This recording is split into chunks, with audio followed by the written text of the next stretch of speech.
Assalamualaikum warahmatullahi wabarakatuh. Nama saya Muhammad Razal Al-Rizki ke Semarang dengan NIM 13122000285. Pada kesempatan kali ini saya akan menjelaskan apa itu notaris dan apa saja kewenangannya, dengan tujuan untuk memenuhi luaran video dari KKP magang. Baik, untuk yang pertama, kewenangan notaris sebagai pejabat umum. Dalam waktu paling lambat 60 hari terhitung tanggal pengambilan sumpah atau janji jabatan notaris, yang bersangkutan wajib menjalankan jabatannya dengan nyata. Hal ini dapat diartikan bahwa notaris sudah siap dengan kantor beserta pegawainya yang membantu pelaksanaan tugas dan kewenangannya sebagai pejabat umum. Kantor notaris harus membuka pelayanan kepada masyarakat yang membutuhkan pembuatan akta sepanjang waktu, sehingga kantor notaris tidak mencantumkan jam kerja kantor. Namun demikian, notaris mempunyai hak cuti berdasarkan Undang-Undang Jabatan Notaris, yang apabila hak cuti tersebut akan digunakan oleh notaris tetap terbuka bagi masyarakat yang membutuhkan layanan pembuatan akta autentik. Meskipun notaris yang namanya tercantum dalam papan nama notaris tidak berada di tempat, ada notaris lain yang sebagai penggantinya. Ada kalanya notaris memerlukan orang lain sehubungan dengan pelaksanaan kewenangannya yang tidak dapat dikerjakan oleh pegawainya sendiri. Untuk itu, notaris akan membuat kesepakatan dengan orang lain untuk melakukan pekerjaan atau jasa tertentu untuk melakukan pemborongan pekerjaan. Dalam hal ini, yang bersangkutan bukan pegawai notaris. Untuk pekerjaan yang dilakukan, pekerja akan memperoleh imbalan sesuai kesepakatan. Dalam hal ini tidak berlaku ketentuan tentang upah sebagaimana yang dimaksud dalam UU Undang-Undang Ketenagakerjaan dan peraturan lainnya yang mengatur mengenai standar minimal pembayaran upah bagi pekerja karena adanya hubungan kerja. Kantor notaris akan berhenti kegiatannya apabila notaris pensiun atau berhenti sebagai notaris. Dan namun hal ini tidak menghilangkan tanggung jawab notaris atas akta yang dibuatnya. Hal ini menunjukkan bahwa notaris tetap harus bertanggung jawab atas akta yang dibuatnya, walaupun yang bersangkutan tetap dapat dimintakan keterangannya sehubungan dengan akta yang dibuatnya. Lebih khusus dalam hal ternyata di kemudian hari ada dugaan perbuatan melawan hukum berkaitan dengan pembuatan akta notaris yang menyebabkan kerugian kepada para pihak atau pihak lainnya. Untuk itu perlu proses pembuktian secara material, dan yang mengetahui proses pembuatan akta tentulah notaris yang bersangkutan. Di lain sisi, notaris memegang protokol notaris dalam rangka proses pembuktian terjadinya perbuatan melawan hukum hanya dapat memberi keterangan mengenai keberadaan akta yang dipermasalahkan, sedangkan tentang materi dan proses pembuatan akta yang menyebabkan kerugian tentunya yang bersangkutan tidak mengetahui, karena bukan sebagai pembuatan akta autentik yang dipermasalahkan.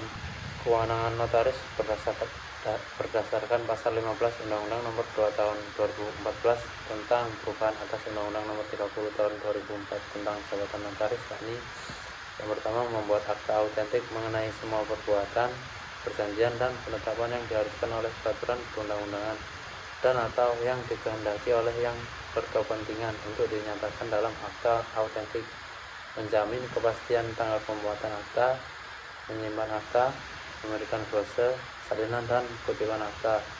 Semuanya itu sepanjang pembuatan akta itu tidak juga dibebaskan atau dikecualikan kepada pejabat lain atau orang lain yang ditetapkan oleh undang-undang.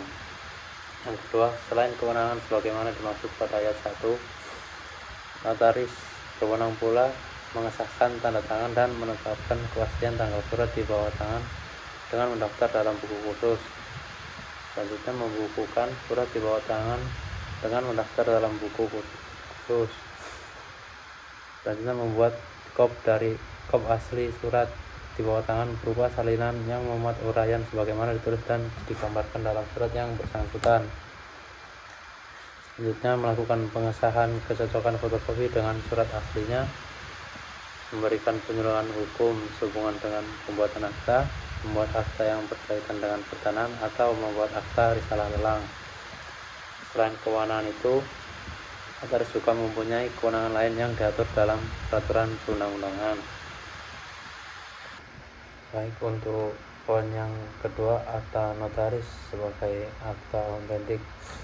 Akta notaris dapat digolongkan menjadi dua, yakni akta yang dibuat oleh notaris karena kewenangannya sebagai pejabat, disebut juga akta rilas, yang berisi keterangan dari notaris tentang hal-hal yang dilihatnya atau disaksikannya, atau hal-hal yang diketahuinya berdasarkan keterangan dan alat bukti yang ada, sehingga notaris dapat membuat penetapan-penetapan berdasarkan aturan hukum. Notaris bertanggung jawab penuh atas pembuatan akta dimaksud, misalnya akta keterangan waris atau akta penetapan waris, akta yang berkaitan dengan pendirian badan hukum atau perkumpulan pemegang saham, kepengurusan badan hukum dan perubahannya, dan lainnya yang dipersyaratkan oleh undang-undang untuk dibuatkan dalam akta notaris. Yang kedua, akta yang dibuat atas permintaan dari pihak yang berkepentingan di hadapan notaris. Akta yang demikian disebut partis actam atau akta partis, misalnya akta pernyataan kesaksian, akta pernyataan hal yang sebenarnya, akta perjanjian sewa menyewa, akta perjanjian pemborongan, akta perjanjian kawin, dan lain-lain yang sifatnya adalah keterangan dari penghadap yang ingin dirumuskan dalam bentuk akta notaris atau perjanjian kesepakatan yang dibuat oleh para pihak yang dimintakan untuk dirumuskan menjadi sebuah akta notaris. Oleh karenanya, komparisi akta harus ada untuk menjelaskan kewenangan bertindak dari para penghadap. Selanjutnya di poin ketiga ada bentuk akta notaris. Notaris membuat akta dalam berbagai bentuk sesuai dengan kebutuhan pihak yang datang kepadanya. Bentuk akta notaris tersebut, yakni yang pertama, minuta akta. Pasal 1 angka 8 Undang-Undang Nomor 2 Tahun 2014 menjelaskan bahwa minuta akta adalah asli akta yang mencantumkan tanda tangan para penghadap, saksi, dan notaris yang disimpan sebagai bagian dari protokol notaris. Minuta akta merupakan dokumen penting yang hanya disimpan oleh notaris, yang apabila diperlukan dapat diperlihatkan kepada pihak yang berkepentingan untuk kepentingan proses peradilan. Minuta akta dapat diperlihatkan sesuai dengan prosedur yang ditentukan dalam peraturan perundang-undangan sebelumnya berdasarkan aturan pasal 66 Undang-Undang Jabatan Notaris Nomor 30 Tahun 2004 dan Permenkumham Nomor 3 Tahun 2007 menggunakan Majelis Pengawas Daerah. Setelah ada putusan Mahkamah Konstitusi Nomor 49 Tahun 2012 yang diputus pada tanggal 28 Mei 2013, berlaku Undang-Undang Nomor 2 Tahun 2014 dan Permenkumham Nomor 7 Tahun 2016 tentang Majelis Kehormatan Notaris, maka permohonan permintaan fotokopi atau peminjaman minuta akta untuk keperluan laboratorium forensik diajukan kepada Majelis Kehormatan Notaris wilayah tingkat provinsi. Yang selanjutnya ada salinan akta. Pasal 1 angka 9 Undang-Undang Nomor 2 Tahun 2014 menerangkan bahwa salinan akta adalah salinan kata demi kata dari seluruh akta, dan pada bagian bawah salinan akta tercantum frasa diberikan sebagai salinan yang sama bunyinya. Definisi tersebut menjelaskan bahwa salinan akta harus memiliki kesamaan isi dengan minuta akta agar salinan akta disebut akta autentik. Maka ada syarat-syarat yang harus dipenuhi: syarat lahiriah, syarat formal, dan syarat material. Syarat lahiriah dari salinan akta adalah mengenai adanya tanda tangan notaris yang bersangkutan dan adanya awal akta sampai dengan akhir pada salinan akta tersebut. Selanjutnya yang ketiga ada kutipan akta. Kutipan akta berisi kutipan akta demi kata dari satu atau beberapa bagian dari akta, dan pada bagian bawah kutipan akta tercantum frasa diberikan sebagai kutipan.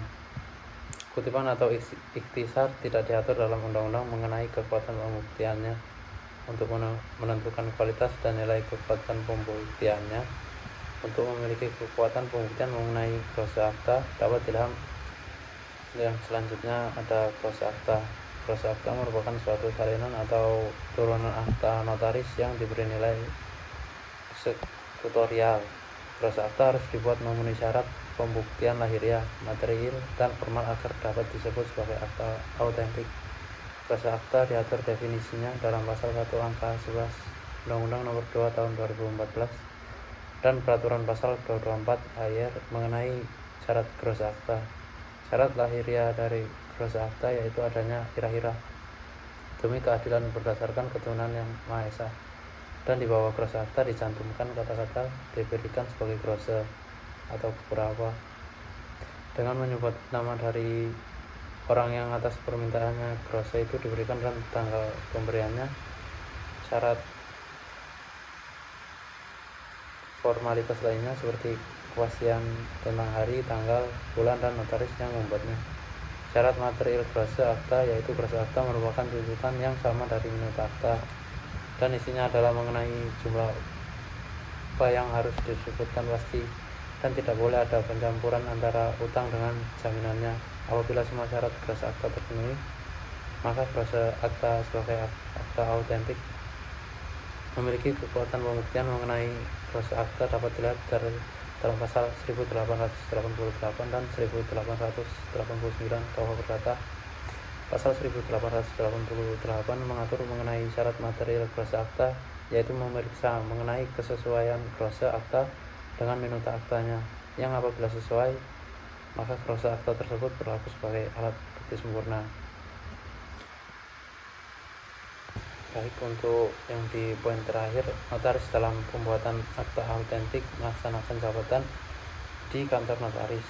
Kantor notaris mencakup wilayah kerja notaris dan melibatkan pegawai atau pekerja lainnya. Tanggung jawab notaris secara pribadi atas pelaksanaan jabatannya. Oleh karena itu, pihak yang merasa dirugikan dengan adanya akta notaris akan mengadu atau melapor adanya perbuatan melawan hukum oleh notaris. Untuk itu perlu pembuktian terjadinya perbuatan melawan hukum tersebut. Sepanjang notaris telah melakukan tugas dan kewenangannya sesuai Undang-Undang Jabatan Notaris, maka pertanggungjawaban notaris adalah sebatas memberi penjelasan dan kesaksian sehubungan dengan perbuatan melawan hukum yang terjadi. Lain halnya apabila kemudian terbukti bahwa perbuatan melawan hukum yang dilakukan oleh pegawainya, maka menjadi tanggung jawab notaris untuk mengganti kerugian yang timbul karena adanya akta notaris tersebut. Selanjutnya, notaris dapat mengadukan tindakan pegawainya yang menyebabkan kerugian kepada lembaga yang berwenang. Seharusnya notaris menjalankan jabatan sesuai kewajibannya dan sumpah jabatannya sebagai pejabat umum yang memiliki martabat dan kewibawaan. Sekian penjelasan dari saya, kurang lebihnya mohon maaf. Wassalamualaikum warahmatullahi wabarakatuh.